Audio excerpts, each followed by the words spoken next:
Усім привіт! Renault Kangoo 2, 3, Сітан, Мегани, 3, 2, Сценіки, 3, 2, інші. Renault і не тільки. Така ж сама конструкція. Часто мене питають, як перевірити те чи інше в автомобілі, чи справне, чи несправна деталь. Ну і сьогодні ми перевіримо, в народі кажуть, кісточку, а це опора, нижня опора двигуна. От у нас опора, косточка. Беремо на неї і хорошо гойдаємо і слухаємо звук.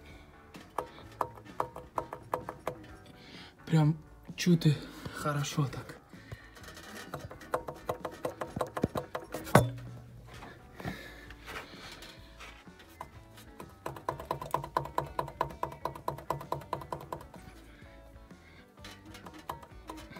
Хорошо стукає.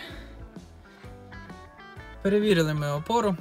Ось так просто і легко все перевіряється. Нехай ваші опори ніколи не стукають.